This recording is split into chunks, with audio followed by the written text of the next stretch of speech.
Good afternoon, everyone. My name is Dan Hinderleiter. I am a policy associate with Advanced CTE, and I'm really excited to have a great panel of wonderful women here with me today to talk about the vision. Earlier this year, over 40 organizations united to support a new shared vision for CTE called CTE Without Limits, and it's anchored in the belief that each learner must have access to and the means to be successful in the career of their choice. CTE leaders are beginning the long but rewarding process of examining and evaluating CTE systems to determine areas of action. Our vision contains 5 foundational commitments that must be in place across the vision principles to realize this success. And this session is part of a series hosted by Advanced CTE that brings together organizational supporters of the vision to discuss the 5 foundational commitments of the vision, current efforts in the field, and key steps to be taken by CTE to elevate this commitment across the vision principles. Today, we're going to be discussing specifically quality. Not only is this a key part of the vision, but it is at the core of our mission at Advanced CTE. In CTE Without Limits, this foundational commitment applies to all aspects of CTE: programs, instructors, instruction, work-based learning, and credentials. By taking this approach, we strive to create systems that produce and fund only high-quality programs. And we'd like to thank all of our partners for signing on to these foundational commitments and the vision itself. Now, at this time, I'd like to give each of our panelists the opportunity to quickly introduce themselves and share why they support CTE Without Limits as it relates to quality. And Alicia, we'll start with you. Thanks, Dan, and thanks for having me today. I'm Alicia Heislip. I'm the Senior Director of Public Policy at the National Association for Career and Technical Education, or ACTE, as it's commonly known. And ACTE is really an umbrella organization that represents the full spectrum of CTE stakeholders from middle school, high school, all the way up into post-secondary and even university level educators, as well as the broader CTE community. Our members are a very diverse group, although primarily made up of local practitioners. And so our mission is to provide educational leadership in developing a competitive workforce. And in order to do that, we strive to empower educators to deliver high quality CTE programs that ensure all students are positioned for career success. So much like Dan mentioned with Advanced CTE, quality is at the core of our mission and our work. And so we were very proud to support the CTE Without Limits vision and its foundational aspects of quality as well as equity for all learners as we go forward. Great, thank you. Next, we're going to go over to Emily. Thank you, Dan. Hi, everyone. My name is Emily Pacious. I am the Director of Career Readiness at Education Strategy Group, or ESG for short. ESG is a mission-driven national organization that works with K-12 districts and state systems, post-secondary institutions and state systems, and the workforce at the sort of intersection of education and workforce to move the needle on issues related to career pathways, CTE, post-secondary attainment, and economic prosperity across the country. As it relates to the vision, I am a CTE evangelist, as I sort of like to call myself, a huge CTE supporter. And the thing that I am especially excited to see in the vision is a learner-focused emphasis here, rather than focusing on state systems or district systems or post-secondary institutions. The focus here is on the learner and making sure that learners have the opportunities and supports that they need to be successful, and that there is an equity focus at the heart of the vision. Thank you, Emily. And last but not least, Amy Williams, if you could introduce yourselves and just tell us why you're excited about the vision. Absolutely. Thanks for having me. And hello, everyone. I have the distinct honor and pleasure of heading the National Alliance of Concurrent Enrollment Partnerships, which is the first and only national organization that really works hard to support programs, practitioners, and policy to advance early access to college courses for high school students through programs variously named, such as dual enrollment, concurrent enrollment, early college, dual credit, etc. So NACEP really works hard to connect and advance this really unique field of education through professional development, which includes events, publications, virtual learning opportunities. We've also developed and promoted the only national quality standards for dual and concurrent enrollment programs. We are also a program accreditor, which allows us to really identify, lean in, elevate, and evaluate quality programs throughout the nation. Prior to leading NACEP's work, I was the state director, CTE director, and dual enrollment director for the state of Montana. And both of these roles have really given me, I guess, a unique vision and insight into really the urgent need to build unity around some core principles and really use that to guide the work collectively as a field supporting education and really working towards supporting students. So I think that really the quality element being the through line in all 5 of these CTE Without Limit vision principles, very similar to how NACEP works and keeps all of our works really founded in the quality and best practice space. So that makes it easy to see where our work really helps support, enhance, and plugs into this vision for career and technical education. Great. Thank you, Amy. And I have a couple of questions for you. So we're going to work through all 3 questions for each of you. But Emily, I would like to start with you because your organization, as you mentioned, does work across many of the categories that we mentioned in this commitment, particularly work-based learning, credential attainment, and strengthening career pathways. So in your opinion, what is the biggest barrier to ensuring that all CTE programming can be defined as high quality? And what levers do you feel can be pulled to help break down that barrier? Yeah, great question. In my view, I think if we want to ensure that our CTE programs are high quality, we need to think both about the data and the analytic capacity that we have to actually measure CTE program quality and evaluate the effectiveness of our efforts. While I think that the capacity to measure the impact of CTE on students and local economies really has grown quite a bit over the years and continues to grow as a result of the work in Perkins 5, I still think there are many states and districts and post-secondary institutions that lack the data infrastructure and analytic support to actually be able to rigorously evaluate the quality of their own programs. And the impact that those programs are having both on individual learners and on their sort of community economies or statewide economies as a whole. As we're thinking about levers, I do think that Perkins 5 really has helped here in this regard, particularly through the inclusion of the secondary program quality indicator, which really gives states an approach to thinking about program quality that isn't sort of grounded in assessment results or placement, which is entirely sort of looking at what's happening to kiddos after they left programs, but instead is really emphasizing the sort of key pillars of high quality CTE, such as the attainment of credentials that hold labor market value, of earning post-secondary credit that actually shortens a student's time to completion, and high quality work-based learning that both sort of supports the development of technical skills and the development of professional skills and social capital and professional networks for learners.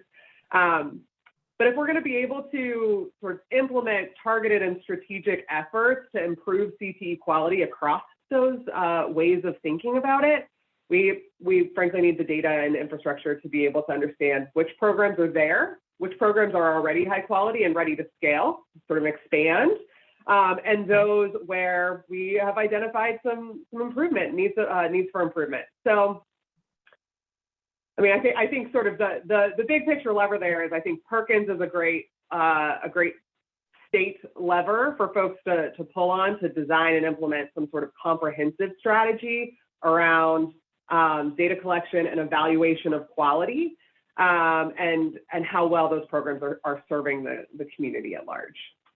Great. Thank you, Emily. And given all that I know about you and the work that we've done in the past and how much of a data nerd you are, I'm not surprised that your answer focused around data. Amy, same question for you. What is the biggest barrier to ensuring that CTE programming is high quality, and what lever do you think could be pulled to break down that barrier? Well, first of all, I am also a data geek, so I couldn't agree more with Emily. And I do feel that Perkins 5 has set out a really strong vision for what should be going on and could be going on in this space too.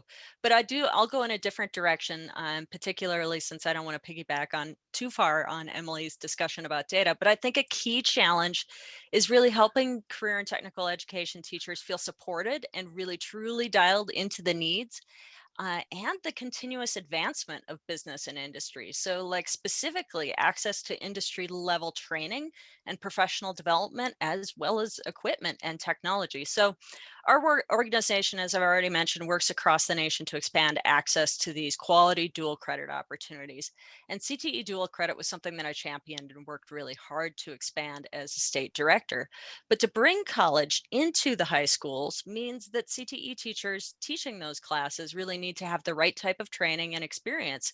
And that means they need access to business and industry level equipment, as well as the current software, the evolving and new techniques, all of that stuff that is so germane and endemic to the business and industry space, but really needs that forefront in education to be incorporated. And I would say that's at the secondary and the post-secondary level. So those things, those access to training and access to equipment take time and money, which is something that schools and teachers never really have in abundance. So I think a key lever, and it's one that I think can be leveraged and has really successfully been leveraged, but really we need to look at scale, is using business and industry and having them step in there to do things like equipment sharing, hosting teacher externships, dropping by the local classroom and working with students to really understand the education landscape in their community, leaning on their high dollar equipment vendors to partner with schools and perhaps make opportunities for equipment, building scholarships for students, elevating CTSO work, hosting paid summer internships for students, all things like that that can either be a heavy or a light lift for business and industry in terms of time, capacity, and resources. So business and industry that's interested in securing the future success of their companies really should be doing what they can to ensure that students know about the careers in their region and area, why they're great career options that they should be exploring and talking about with their families and in their communities at large, and what they need to do to get in the door, what advanced training, post-secondary credentials might be necessary to get into that career field.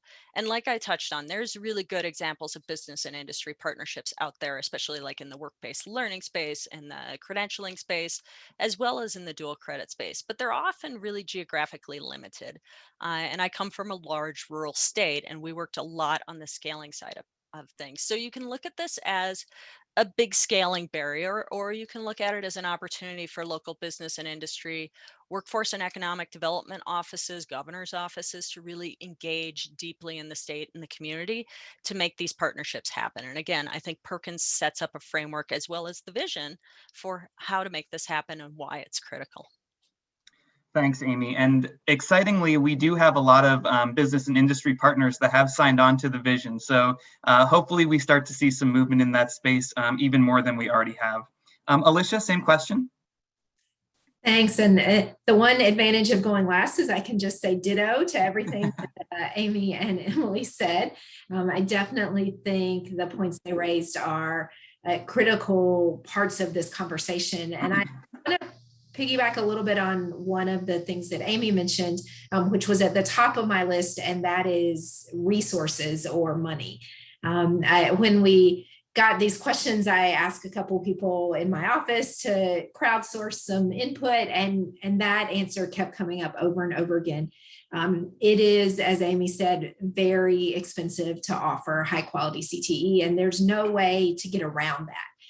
There are certainly creative ways to identify those resources, like going to business and industry partners or having policymakers at different levels invest in programs, and even more creativity that we've seen coming out of COVID about how to leverage resources differently.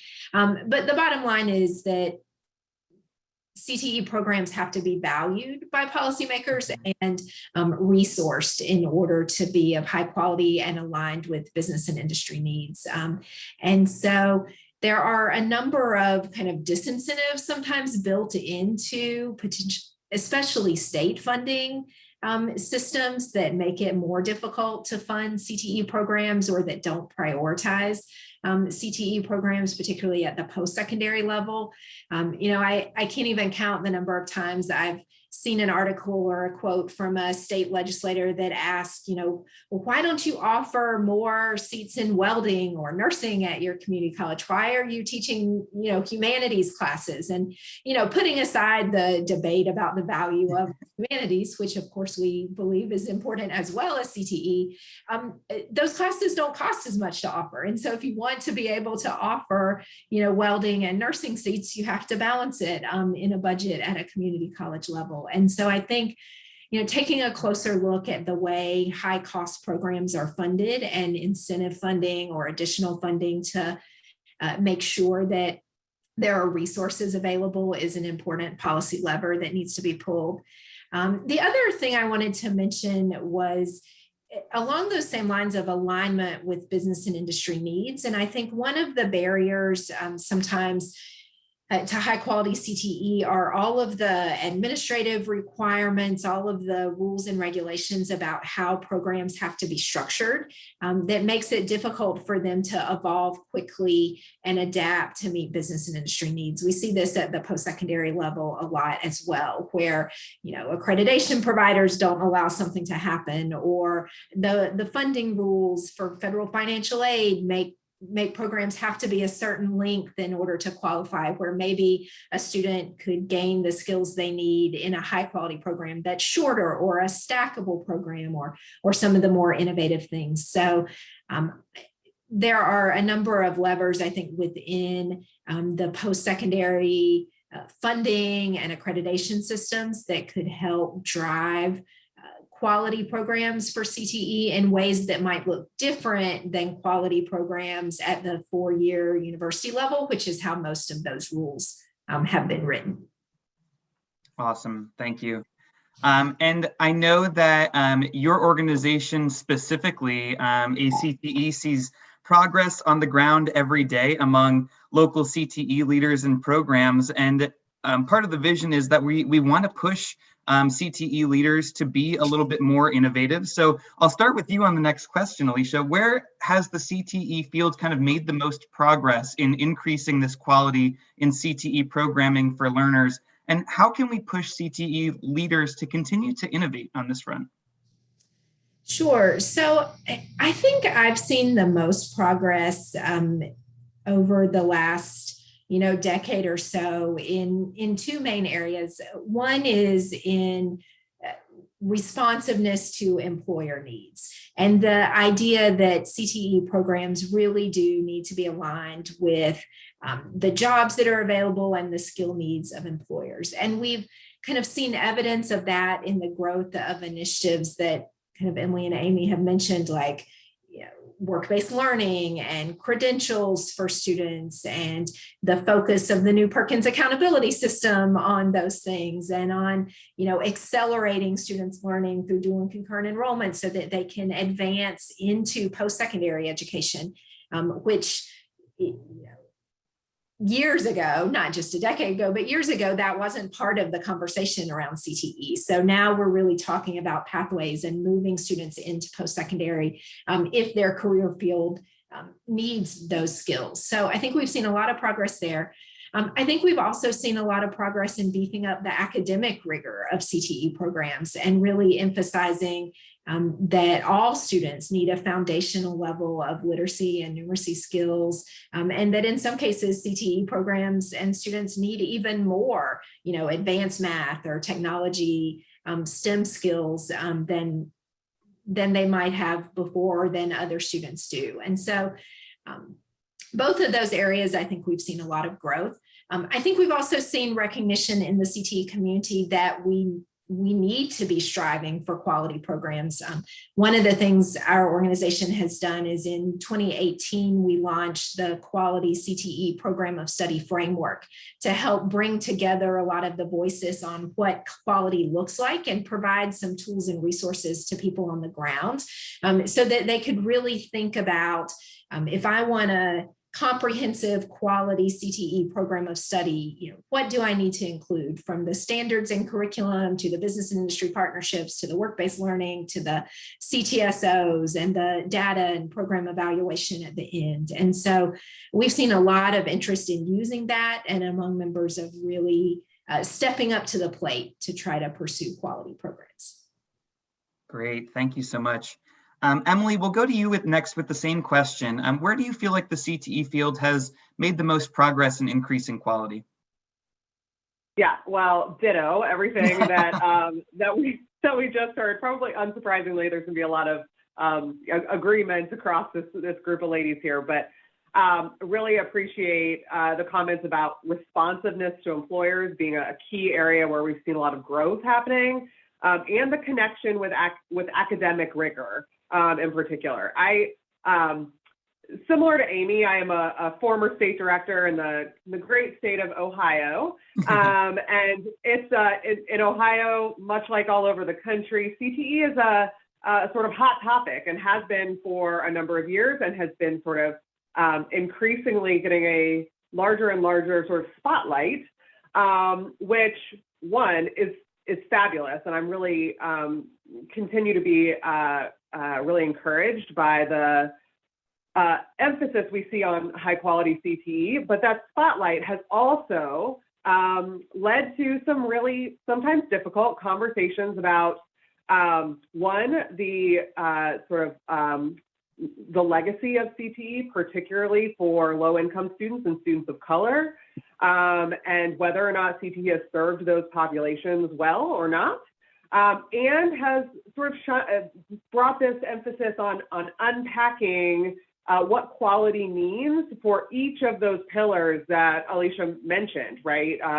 When we're thinking about work-based learning, for example, what does high quality work-based learning look like? When we're talking about credentials, how do we ensure that the credentials that we're pointing students towards are those that actually hold labor market value in a particular community, and so forth. So unpacking that sort of what quality means within each sort of element of a CTE program is an area that I continue to see as sort of emerging. But I really want to spend just a few seconds here talking about in terms of innovation and continuing to push in CTE, doing so in a way that is really equity centered and really, really thoughtful about ensuring that we are attentive to the needs of all learners, that we're being really thoughtful about evaluating our efforts and the impact that they have on students of diverse backgrounds, and in particular, that we are listening to and involving students and families and their perspectives, the barriers that they see to participating in CTE, whether those be real barriers to participating, like there's no program near where I'm at, or perceived barriers, things that feel like they're going to get in the way. Engaging with students and families about what quality would and relevance means to them in their lives, and thinking about that as we build and push towards higher quality, more inclusive, more impactful CTE is an area that I think we still have a lot of growth as a CTE community to sort of move in that direction. I think we, need to do a better job of getting the great ideas into the water stream of what's working. We don't need to reinvent the wheel in every state and every district and every post-secondary institution. I think there's just a lot of sort of sharing and learning, peer learning to be done in the CTE community about what's working. So we're not sort of all trying to try the same thing in different ways in different places. To that end, sort of supporting networking of CTE leaders, much like each of our organizations do in various ways of pulling folks together, helping them share ideas, learn from one another. I think continuing to push and expose CTE leaders to new ideas and what's working, and frankly, what hasn't worked is just as important for CTE leaders to learn and engage with. And then circling back to my data comments before, like, investing in research that evaluates the effectiveness of CTE CTE strategies, particularly those to close gaps that we're seeing between student groups and student populations. There's just a huge need for more rigorous evaluation of what strategies work best to increase the quality of CTE and improve the outcomes for CTE learners long term. So those are some areas where I would I think are sort of ripe for continuing innovation. Great, thank you, Emily. And Amy, for you, we're actually going to go to the next question, because I know a lot of the work that's happening within your organization is to advance policies that expand the access that Emily was talking about to concurrent and dual enrollment. And the development of high quality programs is a key component to building the buy-in for the expansion of those programs. So what would you say are some small changes that a policymaker at the federal, state, or the local level could make that would make a big impact in expanding high quality CTE to learners? Yeah, great question. So I think, on the dual credit, dual enrollment, concurrent enrollment side of the house, and on the quality CTE education side of the house in general, I'd say that it's critical to understand what is and what is not working at the state, local, and national level. And that's why I was really vigorously nodding along with Emily on the comment of the research needs to lead the way in these elements to make sure that, we're not repeating the same kind of mistakes that we've seen in the past that have just not been effective, that have polarized groups, that have increased disparity in who gets served by these programs and how they get served as well. So I think, I will, tag in on some of the prior comments at the national level. Perkins 5s and initiatives like this vision and advanced CTE's kind of work on Without Limits make it really clear what the vision for collaboration and quality in CTE education looks like and should look like. So the best solution at the federal level, in my personal opinion, is to address the intense need for increased funding. I know that all of our organizations across the board have advocated for this over the years. And I think that's a critical federal level, since Perkins 5 lays out the vision quite well. I think that's a lever that needs to be pulled. And I saw a lot of nodding heads too, so I'll just go with that. But the state and local level gets a little more complex. But my advice is always to get clarity on what's working and what's not. That allows you to start to identify areas of the highest need, address, and maybe even get hints and solutions that are already out there in the field, either in the state or in the nation. I always ask and talk to lawmakers on the dual credit side of the house about what are you funding? What's the goal there? What are the results? And how are you measuring it? And how are you course correcting along the way? So it's not just set it and forget it approach to things. And those are projects that end up being a little more long-term, although there can be short-term elements and results and tweaks and course corrections in there. So to work on it, you really need to make sure that there is bipartisan and multi-agency support and commitment to ensure sustainability of this continuous improvement process and all of those efforts.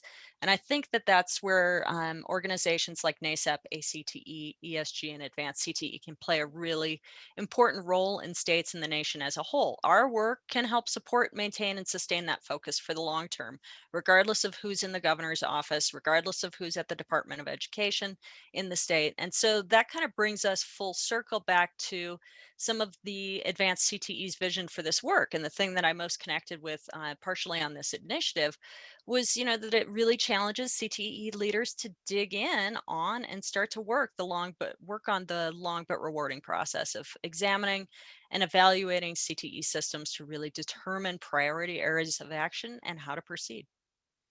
Great, thanks, Amy.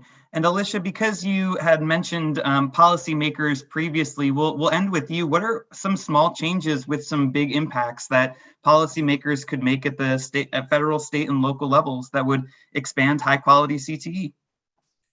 Well, I think my comments really echo a lot of the things that Amy said. So I'll just briefly touch on, the importance of data again. You've heard us all mention that, and requirements around using data to drive funding. I think that doesn't happen enough in policy at the federal, state, or local level. Perkins 5 really starts that with using the comprehensive local needs assessment and the requirement that funding be aligned. So I think kind of staying the course on that and building on the use of research and evaluation and really digging into state and local performance data to identify those equity gaps, and then having professional development and technical assistance built into policy and programming at those levels to help local practitioners use that data to then make decisions and to drive policy is really the thing that was at the top of my list.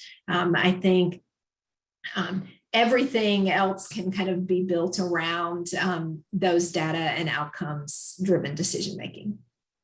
Great, thank you. Well, Alicia, Amy, Emily, I want to just thank you all again for your contributions to the conversation today and to signing on to our vision. Without organizations like yours, certainly we would not be as effective in pushing this vision forward. So thank you for participating. One of the most important aspects of this vision is the focus on these shared commitments and visions. And it is these conversations that reinforce the unique and vital perspective that each partner provides. And it's why collaboration is critical to meaningful systemic change. And if you listening are ready to take the first steps to bring this vision to life, you can visit Advanced CTE's website at the link below for resources to educate partners about the vision and begin first steps towards implementation. Thank you for joining us. Have a great day.